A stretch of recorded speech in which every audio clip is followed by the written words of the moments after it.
Los antibióticos se definen como toda sustancia química que en el organismo va a ser capaz de destruir o de inhibir, en este caso, el crecimiento de los microorganismos, sin afectar a las células del huésped.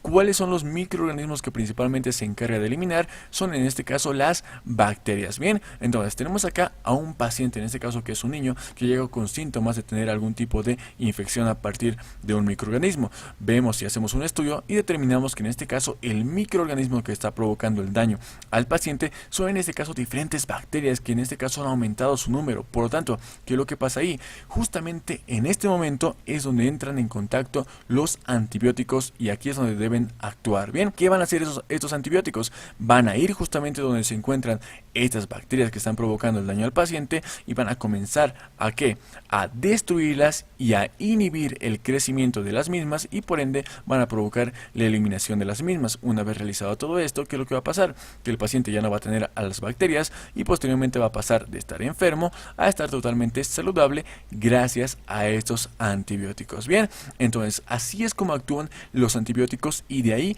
que viene su importancia. Bien, ahora algo muy importante y es que dentro de este concepto que tenemos acá de antibióticos podemos rescatar tres subconceptos muy importantes que son en este caso bacterias, bacteriostático y bactericida. Tenemos que definir cada uno de estos conceptos porque son muy importantes. Bien, entonces definamos cada uno. Bacterias, bacteriostático y bactericida. Y a partir de estas imágenes nos podríamos dar una pequeña idea de lo que significa cada uno, pero comenzamos a definirlos. Bien, comencemos con bacteria. ¿Qué significan las bacterias o qué son? Son microorganismos unicelulares procariotas, que quiere decir que estas no poseen núcleo y esta es una de las diferencias más importantes respecto a las células normales que se encuentran en el organismo. Bien, posteriormente estas bacterias presentan un tamaño de 0,2 a 3 o 4 micrómetros de diámetro y tienen generalmente diferentes formas que pueden ser formas de cocos, formas de bacilos, espirilos o incluso vibrios. Bien, muy importante, una gran parte de las bacterias se encuentra en el organismo y generalmente estas no producen ningún tipo de daño, al contrario, algunas incluso son beneficiosas para el organismo. Entonces acá tenemos a las bacterias que son bastante beneficiosas y les damos una estrella porque son tan buenas con el organismo. Bien, ahora, pero por otro lado, también existen bacterias que son los agentes causantes de numerosas enfermedades, que son básicamente estas que estamos viendo acá. A esas bacterias que provocan generalmente mayor daño y provocan enfermedades en el organismo son a las que debemos estudiar y básicamente son sobre las que actúan los antibióticos. Bien, muy importante. Entonces, pasemos al siguiente. El siguiente concepto que es bacteriostático. ¿A qué les suena cuando escuchan la palabra estático, bacteriostático? Que básicamente hay un detenimiento o estancamiento, en este caso, del crecimiento. Bien, entonces, ¿cómo es que definimos bacteriostático?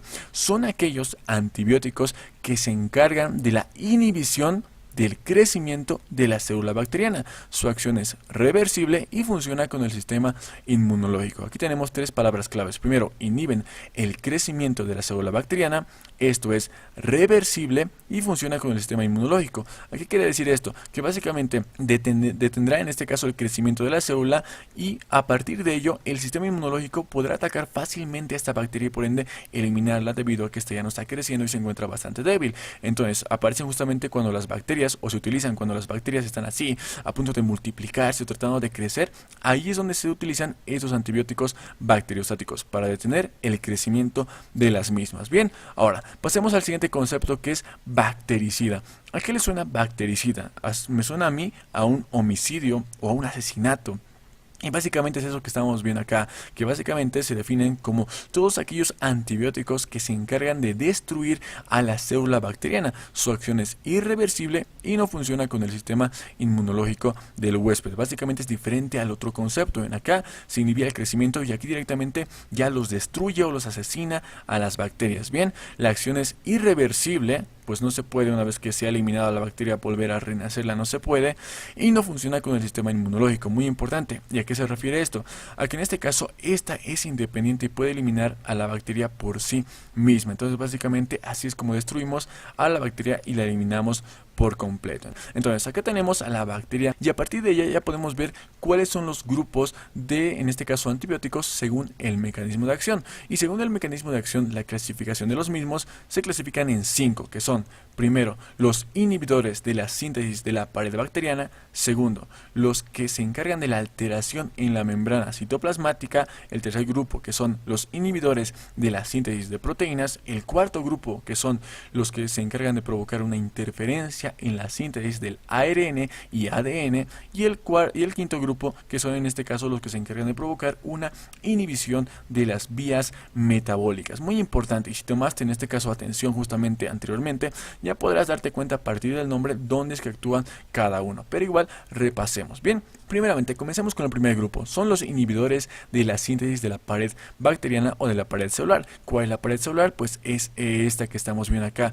Ellos se encargan de inhibir, en este caso, a la pared bacteriana justamente acá, y para eso hagamos un zoom justamente en esa región. Actúan a este nivel, y es que básicamente esta pared bacteriana también está formada principalmente por el peptidoglicano, que también se conoce como mureína. Y miren, hay diferentes componentes que forman parte de esto. Miren, hay diferentes colores, relaciones que podemos encontrar aquí, que básicamente forman parte de esta pared bacteriana. Y son diferentes los antibióticos que se encargarán de cortar, en este caso, estos enlaces o estas uniones para evitar la formación de esta bacteria y posteriormente la destrucción de esta pared bacteriana. Y como dijimos, si esta pared bacteriana está inestable o está destruida, ¿qué es lo que pasa? Que fácilmente la bacteria llegará a destruirse por completo. Bien, ahora, ¿cuáles son los fármacos que forman parte de esos grupos de inhibidores de la síntesis de esta pared? Son los siguientes, principalmente los betalactámicos. Dentro de los betalactámicos, ¿qué fármacos encontraremos? Encontraremos a las penicilinas, a las cefalosporinas, a los carbapenémicos y finalmente a los monobactámicos. Bien, ahora, no solamente podremos encontrar estos fármacos betalactámicos, también encontramos a los antibióticos, que son en este caso la fosfomicina, la cicloserina, la bacitracina y la vancomicina. Cada uno, como estamos viendo acá, participa en una región en específico. Por ejemplo, uno puede cortar este enlace que estamos viendo acá, uno puede evitar la unión de esos dos colores que estamos viendo acá, otro puede evitar este otro enlace que estamos viendo acá, y actúan en diferentes regiones. Pero lo común que tienen es que actúan afectado en este caso a la pared bacteriana. Y ahora directamente, si afectamos a la pared bacteriana, ¿qué es lo que hacemos? En este caso cometemos un asesinato directo de la bacteria. Por lo tanto, ¿qué tipo de función tiene? En este caso es una función bactericida. Los inhibidores de la síntesis de la pared son antibióticos bactericidas, muy importante. Bien, ahora pasemos al siguiente grupo, que son los que provocan una alteración en la membrana citoplasmática. ¿Dónde se encuentra la membrana citoplasmática? Se encuentra justamente en esta región que estamos viendo acá.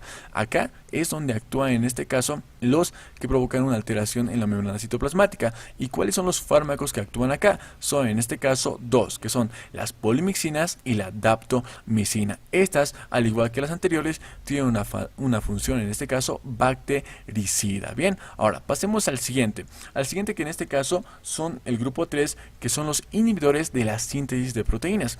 ¿Quiénes eran los que se encargaban de sintetizar las proteínas? Eran en este caso los ribosomas que estamos viendo acá. Muy importante, y es que estos ribosomas logran la síntesis de estas proteínas a partir de las subunidades que tienen las mismas, que son la subunidad 50S y la subunidad 30S.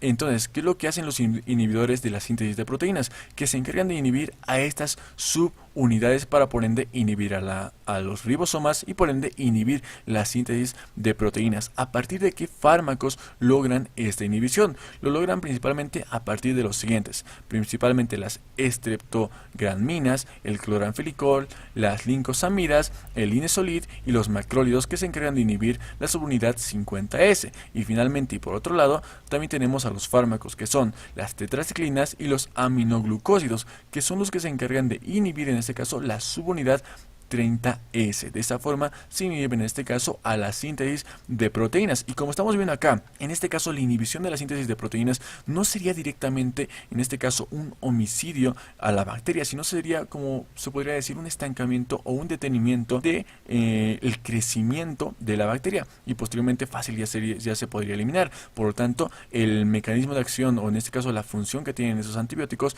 son principalmente bacteriostáticos. Bien, pasemos al siguiente grupo, que son son los, en este caso, que provocan una interferencia en la síntesis de ARN y ADN. Donde estaba el ARN y el ADN se encontraban en esta región. Por lo tanto, hagamos un zoom justamente aquí. Como dijimos, tenemos en este caso el ARN y el ADN de esta forma. Bien, ¿cuáles son los dos procesos que nos importaban aquí? Principalmente el proceso de traducción y el de transcripción. El de transcripción, que nos permitía en este caso generar un ADN nuevo a partir de la replicación del mismo, y el de traducción, que nos permitía en este caso sintetizar el ARN y por ende en este caso lograr la síntesis de diferentes proteínas. Entonces básicamente esas dos síntesis son las que nos importan: la síntesis de ADN y la síntesis de ARN, el mensajero principalmente. Bien, entonces, ¿qué es lo que pasa con este tipo de fármacos? Que son los que se encargan de inhibir básicamente esta síntesis, principalmente del ARN mensajero y de la duplicación del ADN. ¿Y cuáles son los fármacos que participan aquí? Son estos que estamos viendo acá, principalmente las quinolonas, el metronidazol y finalmente la rifampicina. Estos antibióticos son los característicos de esta región, que participan principalmente interfiriendo en la síntesis tanto del ARN como del ADN. Bien, y finalmente pasemos a ver el último grupo, pero no menos importante, que son los inhibidores de las vías metabólicas. Y es que, como dijimos anteriormente, en el organismo es infrecuente o básicamente imposible que las células sean capaces de generar o metabolizar componentes para que ellos mismos puedan sobrevivir, a diferencia de las bacterias, que son capaces de metabolizar componentes que hacen posible su supervivencia. Y como dijimos, el principal componente dentro de esos era principalmente el ácido fólico, que se logra a partir de este tipo de metabolismos. El metabolismo funciona principalmente a partir del PABA, ácido para-aminobenzoico, que es el precursor en este caso del ácido fólico. A partir del metabolismo del mismo se logra en este caso formar el ácido fólico, y este ácido fólico es muy importante. ¿Por qué? Porque este se encarga de permitir en este caso o participa en la síntesis de diferentes purinas y pirimidinas. Purinas como cuáles? Purinas como por ejemplo la guanina y la adenina, y pirimidinas como por ejemplo la timina. ¿Y estas dónde se encuentran? Se encuentran básicamente en el ADN. Por lo tanto, si en este caso se bloquea o se inhibe esta vía metabólica, también se bloqueará en este caso la síntesis de ARN y ADN. Muy importante, entonces es por eso que es tan importante en este caso el ácido fólico, y es por eso que es muy importante esta propiedad que tienen las bacterias, que básicamente es la que las hace sobrevivir: sintetizar o metabolizar un propio componente que las haga sobrevivir. Entonces, ¿dónde es que actúan estos inhibidores de las vías metabólicas? Justamente actúan por esta región, inhibiendo y evitando que el precursor logre en este caso suceder a un ácido fólico. Muy importante. Entonces, ¿cuáles son los fármacos que forman parte en este caso de este grupo? Son principalmente las sulfonamidas y el trimetoprim.